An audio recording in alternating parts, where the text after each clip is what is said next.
minhas amigas, a paz seja conosco. Era o ano de 1999.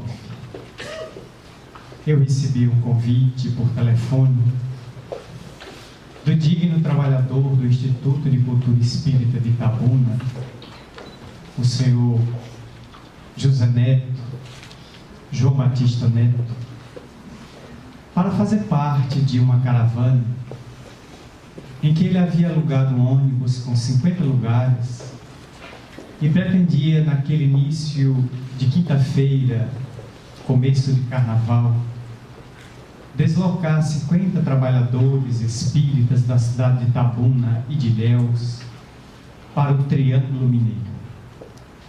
O objetivo não era só fugir do fastígio ilusório de Momo, que nosso estado durante 8 dias arremete as pessoas na loucura e na dissipação dos sentimentos. A proposta também era visitar o Triângulo Mineiro e ali conhecermos várias cidades e atividades espíritas nestas cidades realizadas.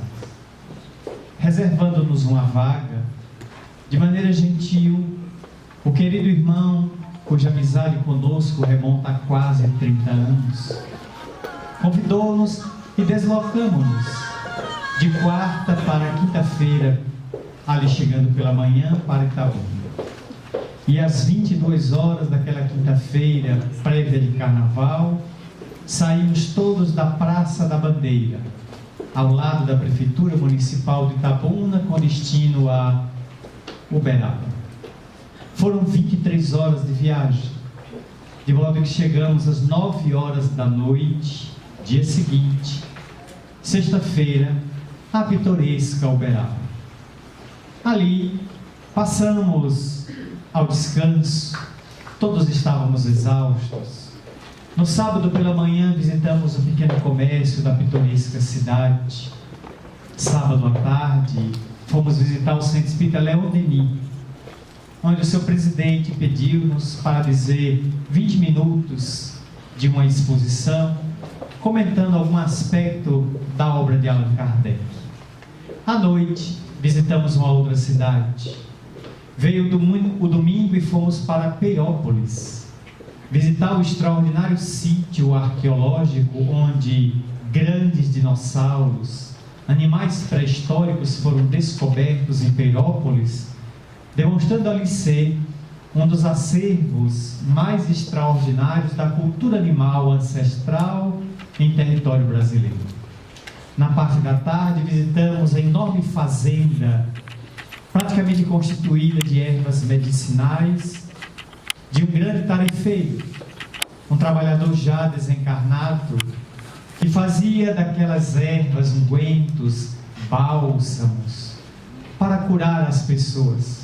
Langerton Ferreira, que tivemos ainda a bênção de conhecer no corpo, no auge do seu trabalho mediúnico, inspirado por Eurípides Barçanufo de Sacramento e Dr. Adolfo Bezerra de Menezes Cavalcante.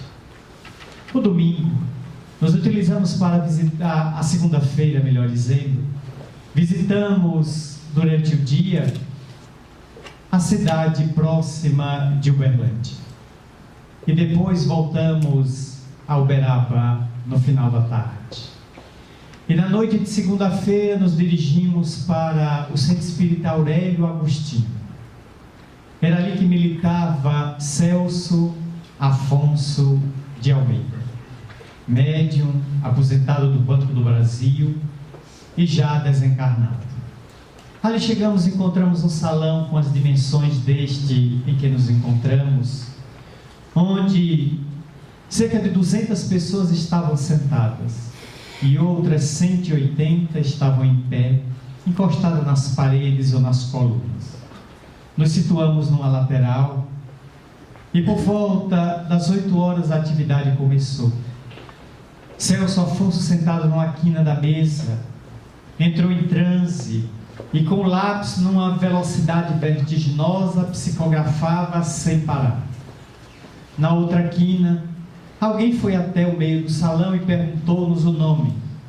Respondi: o senhor está sendo chamado à mesa para fazer a palestra da noite, não nos moldes da Bahia. Na Bahia vocês falam por 60 minutos. Aqui, em 60 minutos, podemos ter 3 oradores. O senhor tem 20 minutos. Então eu fui e perguntei o tema, qualquer coisa que lhe inspire. E ao lado da mesa, sem qualquer microfone, eu dei-me conta de que estava diante de uma massa de pessoas aflitas, sedentas, sofridas. Eram mães, avós, tias, namorados, maridos, esposas, cujo foco não era o palestrante na quina da mesa. O olhar e a atenção estavam em Celso Afonso, e talvez passasse pela imaginação daquele povo, daquela massa, o pensamento sofrido de que aquele lápis correndo trouxesse o bilhete, o recado, a carta, a missiva, a epístola, o aceno do ente querido que a morte tragou. Jovens, adolescentes, idosos, que poderiam volver pela ponte da mediunidade, trazendo outra vez aos vivos do corpo a mensagem de que o túmulo não é final, como o berço não é começo. É reentrada na vida para que o túmulo seja continuidade depois da decomposição cadavérica. Então eu pensei em Jesus. E por inspiração naquele momento, recordei das memoráveis páginas de Emmanuel, ali em Uberaba, cenário onde ele descreveu mais de 200 livros pelo médium que lhe foi habitual por mais de 75 anos. Eu recordei das páginas doçurosas de Há 2000 anos.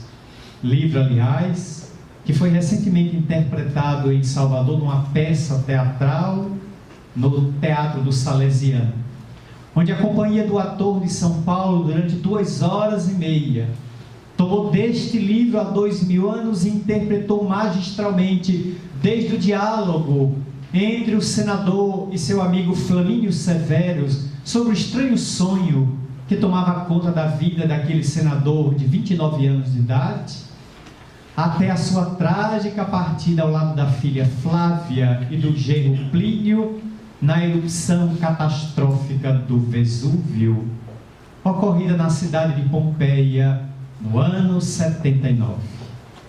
2 horas e meias que desfilaram para espectadores presos no estacato, quase sem respirar, vendo a epopeia de um homem que sai da opulência do Senado e do poder do fastígio de Roma para a cegueira e depois para a morte nas cinzas fumegantes do Vesúvio. Mas o que nos interessou naquela noite foi narrar o encontro dele com Jesus, que está na página 82, no capítulo 5, quando Emmanuel Públio Lentulus, evocando e exumando a sua reencarnação mais significativa, que lhe assinalaria o processo evolutivo até a nossa presente data, ele iria buscar no Getsemane, ou no Jardim das Oliveiras, um contato com Jesus. A filha, Flávia Lentúlia, estava desenganada pela medicina impotente da época. Manchas violáceas, de feições pútridas, explodiam periodicamente na epiderme sensível da menina, e todos os diagnósticos concluíam que era a morféia, a tragédia bíblica, o mal de Hansen, para o qual não havia qualquer lenitivo ou cura à época. Apenas um pouco de leite de camela, misturado ao miolo de pão, como o próprio livro enfatiza, é que trazia periodicamente nas noites da agonia algum alívio à epiderme em ferida aberta da menina.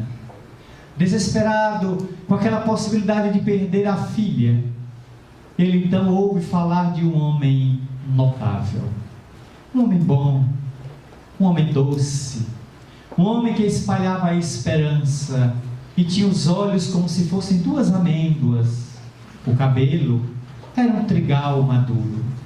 Suas mãos níveas, seus dentes alvos, seu sorriso quase melancólico, espargia uma alegria e um júbilo desconhecido na Israel subjugada. E ele era um homem calado, quase sempre visto chorar, raramente visto sorrir. Públio desce da sua cátedra, da sua feição senatorial de preposto de Tibério César nas regiões da Judéia, e vai buscar aquele homem no Getsemane, e o localiza por volta das 18 horas, no crepúsculo, quando o sol se esbatia por detrás das montanhas, calando a sua opulência para delegar o império à noite. Ali, Jesus encontra não com o homem superficial de estado, mas sim com o Pai. O Pai cuja filha desvalida havia sido desenganada pela medicina impotente da época. Ele em espírito pede pela pequena, mas nenhuma palavra sai da sua garganta túrgida, que está travada diante da emoção de estar diante do Rei solar, o governador espiritual da terra. E Jesus, no rasgo de generosidade, de infinita bondade, roga ao Pai que cure a menina, mas aponta para Públio que aquilo representava agravo de responsabilidade para o seu processo evolutivo. Mais tarde você me procurará. Sou hoje teu instante, senador, mas preferiste o fastígio de César. Vai-se embora, e Públio só volta a si às 21 horas, do êxtase de joelhos em lágrimas, de ter contemplado face a face a figura de Jesus Cristo. A menina fica curada, e o livro vai descrever toda a sua trajetória, o drama do Calvário, a intercessão de Lívia junto ao psicopata Pôncio Pilatos, aquele tarado, aquele doente sexual que nutria um conflito na área da libido por aquela dama Patrícia, que jamais lhe deu qualquer possibilidade de qualquer arrobo afetivo, mantendo-se pulcra e nobre, até entregar a sua vida em holocausto, substituindo a serva Ana. Contei aquilo naquele episódio falando que Jesus é esperança. Se curou Flávia, o que não terá para aqueles que recorrem? A psicografia prosseguia. Depois de 20 minutos foi sucedido por outro orador, por uma terceira oradora, e às 9 horas interrompeu-se tudo. Celso Afonso sai do transe, ajusta o microfone e começa a ler as cartas psicografadas, e tem de ser ele, e só ele entendia a própria caligrafia, escrita em metade de folhas brancas, através do lápis. E ele lerá aquela noite 4 cartas. 2 eram de motociclistas, jovens, que a velocidade ou a embriaguez sobre o veículo das 2 rodas haviam arrebatado a vida nas tragédias do cotidiano, ali mesmo em Uberaba. Um deles escrevia para a avó, 6 meses depois de estourar a moto contra um poste, e vinha dizer à avó a gratidão que tinha daquela avó que o havia criado com imos de mãe, e vir ali atrás da sua primeira carta, após a tragédia que o arrebatou para o mundo espiritual no verdor dos 18 anos de idade. A terceira carta era de Jaime, um empresário de Curitiba, que vinha escrever para a dona Alessandra, sua viúva de 32 anos de idade, de olhos azuis que pareciam 2 safiras engastadas, na pele muito branca e no rosto muito triste. 2 filhos, Gabriel e Rafael, sendo que Rafael ele não conheceu o nascimento, porque desencarnou quando ela estava grávida, gestante do pequeno. Agora do mundo espiritual o via 2 anos depois. Jaime vinha dizer a sua querida Alé, nome da intimidade familiar, de que não culpasse a cunhada, que lhe ofereceu a carona no dia em que as toras de madeira se despencaram de um caminhão numa BR de Curitiba e atingiram o automóvel, matando-o. Que não culpasse a cunhada. Ele estava assinalado pela lei de causa e efeito de partir naquele dia, e seria daquela ou de uma outra maneira, mas que a vida continuava. E no rasgo de profundo amor, que somente o verdadeiro amor tem, ele dirá, numa das últimas frases que eu gravei na memória, a ler: eu sou hoje um homem morto. Você está na matéria com 2 filhos e com 32 anos de idade. Entre nós, o amor é inquebrantável, mas se surgir alguém em sua vida que possa ser para seu coração generoso e bom suporte, e para nossos filhos o pai que não logro mais ser por estar na invisibilidade, aceite o braço amigo. Não será rompimento da nossa aliança, mas necessidade no carreiro da evolução de nos sustentarmos mutuamente. Seja feliz, sempre seu esposo saudoso, Jaime. A 4ª carta era de uma menina, que hoje exumo da minha própria emoção, quase 15 anos depois, para descrever ao sabor da minha própria emotividade. Paizinho, muito obrigada por o senhor ter vindo a Uberaba. O senhor não sabe a minha alegria de estar escrevendo pela primeira vez após 9 meses em que morri, em que desencarnei. O senhor lembra nossa vida em Campinas, São Paulo? Eu era uma menina muito magra, pálida, qualquer esforço eu desmaiava. Até que a professora do colégio mandou chamar o senhor e disse: leve Luciana ao médico. Eu a retirei da aula de educação física porque ela não suporta o menor esforço. Ela corre alguns metros, arqueja, fica pálida como mármore de Carrara e desmaia. Aí o senhor me levou ao médico. E o pediatra pediu vários exames, biópsia, e constatou que nas minhas veias um adversário soez, traiçoeiro, sutil, me matava lentamente. A leucemia. Então o médico disse: vá a São Paulo, procure no Hospital das Clínicas, no setor de oncologia pediátrica. Pode ser que lá eles tenham um recurso para salvar sua filha. Há tantos medicamentos, químio, radioterapia para combater este adversário, talvez um transplante de medula. Então, paizinho, eu quero agradecer que o senhor vendeu o único carro que o senhor tinha, um Fusca azul, o nosso Fusca azul 1973.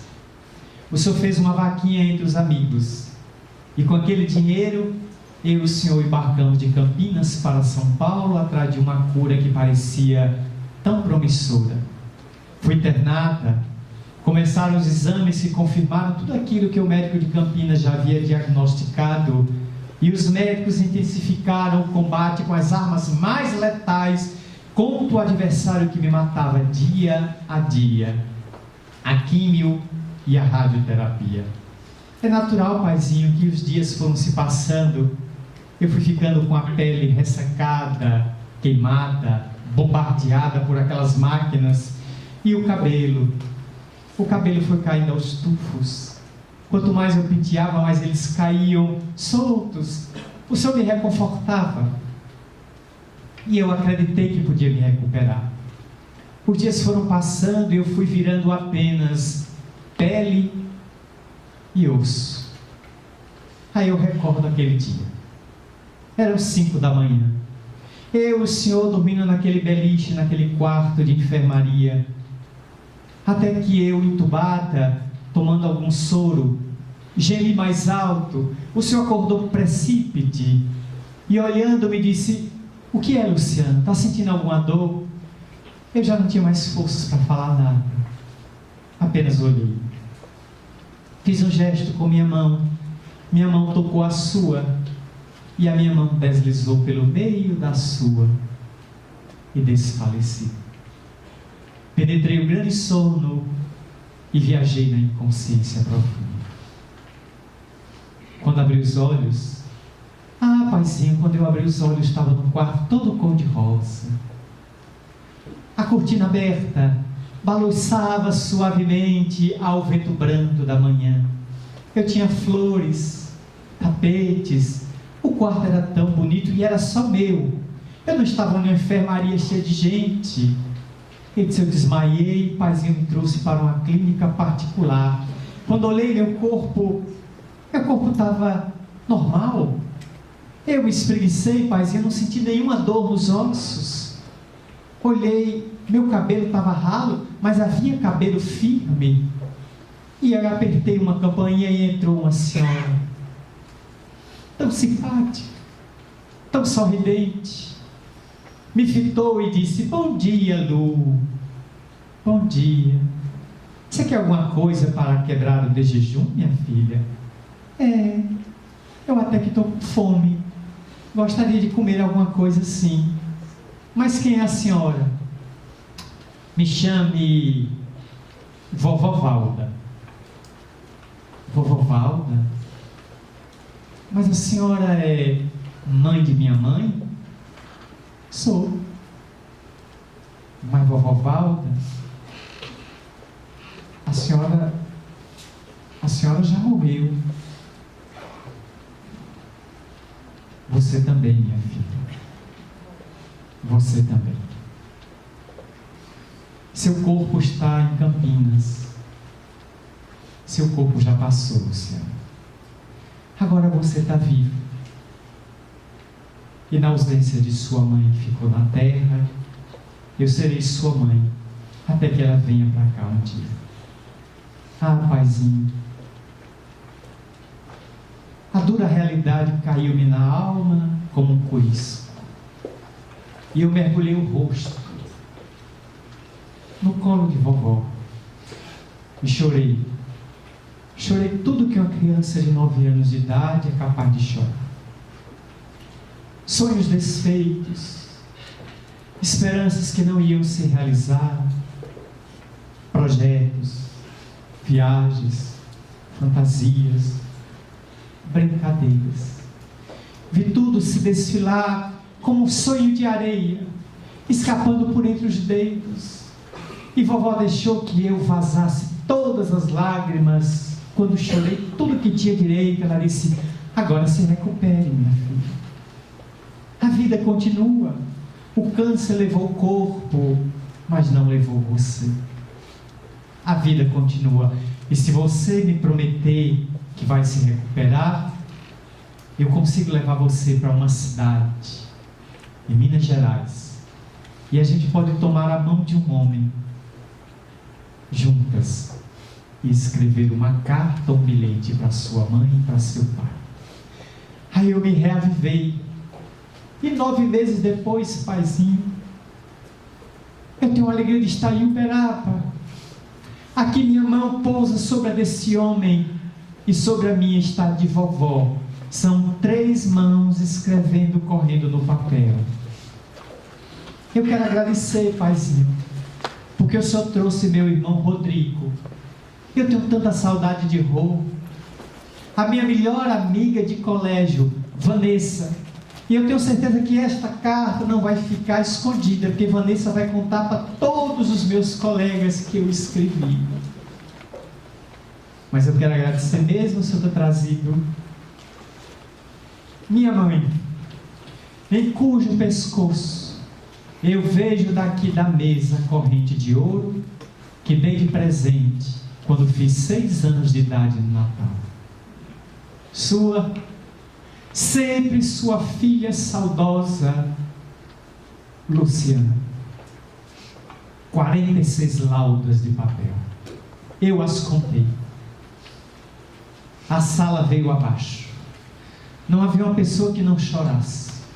Parecia que as próprias paredes derramavam lágrimas. Celso leu a carta no microfone, gravou a carta em fita cassete. Aquela senhora que estava petrificada de dor, Dona Wanda, se aproximou e ele deu a fita cassete com as 46 laudas de papel, onde estava a carta póstuma de Luciana, cujo sobrenome era alemão. Eu não me recordo qual era o sobrenome. Dona Wanda colocou aquele pacote no corpo, apertou, e quando a reunião terminou, eu me dirigi a ela. Pedi licença, abri-lhe o vestido e segurei em minha mão a correntezinha miúda. O que é isso aqui? Ah, foi minha filha, seu Mariano, que me deu há 3 anos atrás. Ela morreu com 9, ela me deu com 6. Ela fazia aniversário do Natal e me deu de presente. A senhora acredita, dona Wanda disse que está segurando? Seu Mariano, eu sou católica, apostólica romana. E não vai ser isso que vai mudar a minha crença na igreja. Mas para uma mãe desesperada que viu a filha ser tragada pela leucemia, eu faço qualquer coisa. E quando me disseram que este homem seria capaz de trazer-me a esperança que perdi, com uma carta de minha filha, eu rompi qualquer barreira com a minha crença e vim a Uberaba. Fui uma das últimas a chegar a este centro, que estava lotado. Eu não tinha mais nenhuma certeza que Luciana pudesse se comunicar hoje. E saio daqui com minha filha no papel e na fita cassete. Eu não tenho dúvida que é Luciana. Eu não tenho sua cultura, seu conhecimento, para entender que mundo espiritual é este, porque a minha fé romana não me passou. Mas aqui é Luciana. Boa noite, seu Mariano. Bom retorno à Bahia. Rodopiou nos calcanhares e desapareceu na noite escura de Uberaba. Naquela noite, que ficou na minha memória como uma das noites mais significativas da minha descolorida existência, nós voltamos todos os 50 pessoas para o hotel em silêncio. Ninguém disse nada. Nos recolhemos aos nossos quartos, todos em silêncio para meditar. E eu pude ver a grandeza da doutrina que através da mediunidade demonstra a continuidade da vida. Nem céu, nem inferno, nem purgatório, nem limbo. Mundo espiritual, imediatamente após o mundo físico, não no além, aqui mesmo. Estamos cercados pela plateia do mais além, que na invisibilidade, mas não está na ausência. Estão presentes, apenas invisíveis ao olhar físico, mas de pé os mortos estão. E volvem pela mediunidade do livro, da psicofonia, volvem pela materialização ou pela ectoplasmia, pela pintura mediúnica, pela audiência, pela vidência, pela intuição, pela inspiração, para dizer a nós todos que a vida não se encerra no sepulcro, nem começa no berço. A vida física inicia-se na concepção e tem prazo de validade até a decomposição cadavérica. Mas o ser que se embosca na matéria vem antes do corpo e vai depois da nóxia e da cianose, prosseguindo no mais além, vivo, pleno, integral. Nem sábio, nem acelerado. Tal morte, tal vida. A morte não acrescenta nem retira coisa alguma de ninguém, apenas transporta o indivíduo da aparência, da materialidade, da substância mais densa para a substância mais rarefeita, sem lhe tirar nem lhe pôr um acréscimo. Mas tudo que é material não passa da alfândega do cemitério, que confisca o último bem que o indivíduo tem, o próprio vaso físico. O indivíduo retorna com as luzes, as claridades ou as sombras que encravou na intimidade do